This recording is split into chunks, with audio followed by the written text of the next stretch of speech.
आता त्यांनी त्यातला एकच मानला, कुणी नित्यच मानला, बुद्धांनी अनित्यच मानला, कुणी एकच मानला, सगळं अद्वैत ब्रह्मा मानला म्हणजे काय केला, एकच मानला, कुणी अनेकच मानला.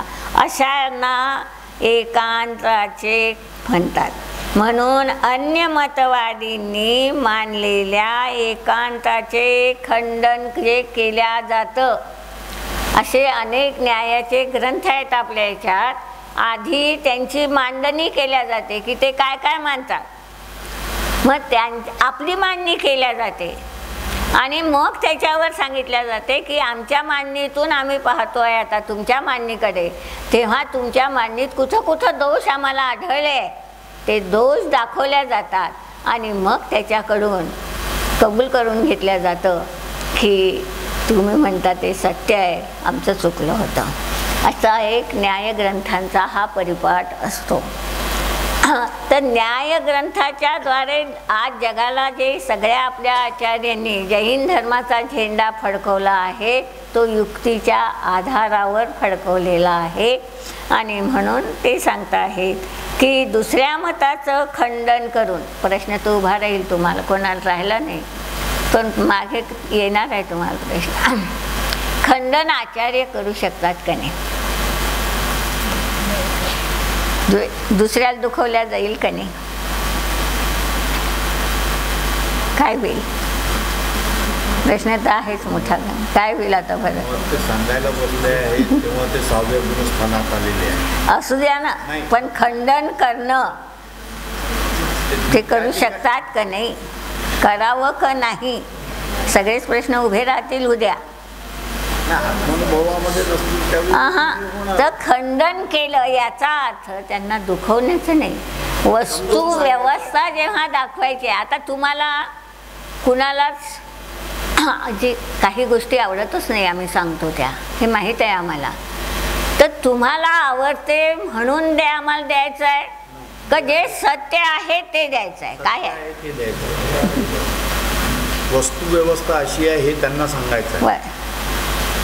आचार्यांच्या मनात हा भाव होता, वस्तू व्यवस्था दाखवायची आहे, कुणाच्या खंडनाचा कुणाच्या द्वेषाच्या भावातून ते कधीही आलेलं असत नाही. आणि म्हणून तोही भाग मोलाचा नाही की खंडन करून स्वमताचं मंडन, मंडन म्हणजे मांडणी, स्वमताला सिद्ध करणं की मी जे सांगतो आहे ते नियमाने सत्यच आहे. बुद्धांच्या शाळेत ज्यावेळी अकलंक निष्कलंक शिकायला गेले तर त्यावेळी त्या बुद्धगुरूंनी एका शिष्याला प्रश्न विचारला, काल जे शिकवलं ते सांग. त्यानं उत्तर खूप सुंदर दिलं होतं. कालचा आत्मा वेगळा होता, आजचा माझा आत्मा वेगळा आहे. कालचं काल गेलं, आज मला कसं तुम्ही विचारता आणि मी कसं सांगणार आहे. तर केवळ अनित्य मानणाराही जगात टिकू शकला नाही आणि केवळ नित्य मानणाराही जगात टिकू शकला नाही. जर जडात क्रोध होत असेल, आम्हाला दूर करण्याचे कारण काय, प्रयोजन काय. त्यांनी सगळं जडात मानलं, प्रकृतीत मानलं. हे सगळे आपले विकार जे आहेत ते जैन धर्मही म्हणतो जड आहे आणि तेही म्हणतात जड आहे, पण दोघांमधलं खूप मोठं अंतर आहे. जैन धर्म आपले असून अचेतन आहे म्हणतो आहे, चेतनत्वाचा स्वीकार करून अचेतन म्हणतो आहे, ते अचेतनातच पूर्णतः टाकून देत आहेत. याचं नाव असते की एकांताचं खंडन आणि अनेकांताचं मंडन. रात्रीच्या भाषणातून येणार आहे ते तुमच्या पुढे, म्हणून मी फार त्याच्या खोलात जात नाही. समर्थाच्या स्पष्ट निर्बाध युक्तीनं स्पष्ट करून दिलाय. तुम्हाला माहीत असावं म्हणून सांगते. खानिया चर्चा म्हणून झाली आहे.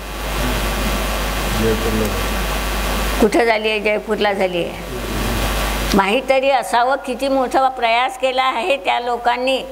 तर सगळे पंडित, सगळे मुनी लोक, आचार्य लोक एका बाजूला होते आणि 3च पंडित एका बाजूला होते. फुलचंद पंडितजी, जगन मोहनलालजी आणि कैलाशचंद्रजी. 3 पंडित एका बाजूला होते, बाकी सगळे पंडित महाराज लोक एका बाजूला होते. आता चर्चा करताना काय होते, मी म्हटलं तुम्ही ऐकलं, तुम्ही म्हटलं मी ऐकलं. तर मी हे म्हणू शकते की मी असं म्हटलंच नाही, तुम्ही असं म्हणू शकता की मी असं म्हटलंच नाही. तर फुलचंद पंडितजींनी नियम घातला होता की चर्चा लिखित होईल. तुमचे प्रश्न लिखित येऊ द्या, आमचं उत्तर लिखित येईल. तुमचे परत प्रश्न लिखित येऊ द्या, आमचे उत्तर परत लिखित येतील. आता अशी ती चर्चा सुरू झाली. तर पहिले प्रश्न आले, त्याचे उत्तर फुलचंद पंडितजींनी दिले. त्याच्यानंतर त्यांनी पुन्हा त्याच्यावर जे काही प्रश्न केले, पुन्हा त्याचं उत्तर दिलं. तिसऱ्यांदा जेव्हा त्यांनी प्रश्न केले तेव्हा तिसऱ्यांदाही लिखित उत्तर दिल्यामुळे त्यांना त्या गोष्टी मान्य कराव्या लागल्या असता. त्याचा एक ग्रंथ, 2 ग्रंथ आहे. त्या खानिया चर्चेचे 2 ग्रंथ आज आपल्याजवळ उपलब्ध आहे. एक खानिया चर्चा म्हणून पूर्ण त्यांच्या त्या लिखित नोट्सचा तो ग्रंथ आहे आणि दुसरं जैन तत्वमीमांसा. इतका चांगला ग्रंथ आहे तो की आपल्या सगळ्या शंका, तुमच्या तरुण पिढीच्याही सगळ्या शंका त्यातून दूर होऊ शकतील अशा प्रकारच्या त्यातला गोस्वारा, त्या खानिया चर्चेतला गोस्वारा म्हणून फुलचंद पंडितजींनी हा एक जैन तत्वमीमांसा म्हणून ग्रंथ लिहिलेला आहे. तर अशा प्रकारच्या युक्तीनं पटवून दिला आहे त्यांना की मी जे काही सांगतो आहे ते युक्तीनं खरं आहे आणि म्हणून युक्तीपासून उत्पन्न झालेलं ते आहे. मी अनुमानानं सांगणार आहे, तुम्ही परीक्षा करा आणि मगच माना. तुम्ही तसा अनुभव करा. क्रोध आपला स्वभाव आहे का नाही. आचार्य सांगतात म्हणून मानू नका, नाही. तुम्हाला काय वाटतं ते हो, क्रोध आपला आहे का नाही. आचार्यांना सांगितलेलं थोडं विसरा. आपल्याला काय वाटतं, क्रोध आपला वाटते.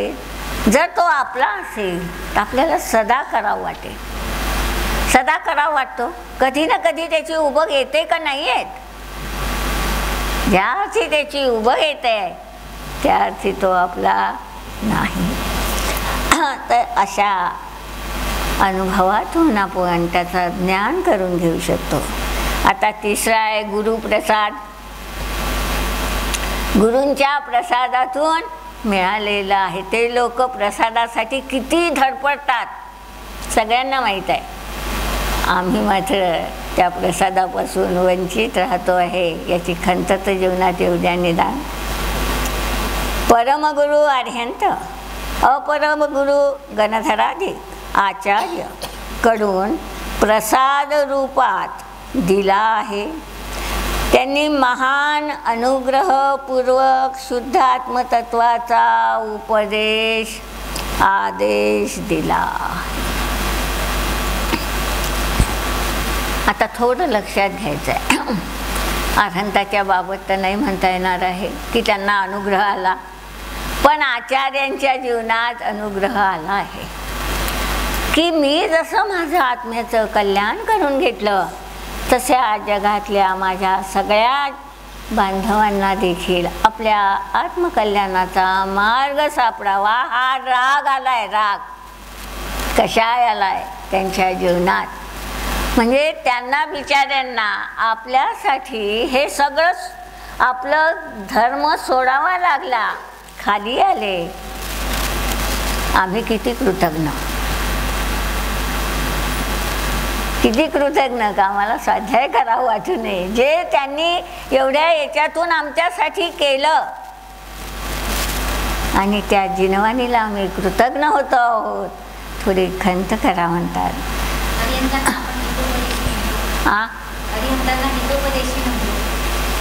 हरिहंतांना हितोपदेशी म्हणतात. पुढे म्हणजे तिथेही पण तो कल्याणाचा भाव आहे सर्व जीवांचा. तुमचा शब्द चांगला आहे. हितोपदेशी म्हणतात ते नाहीत.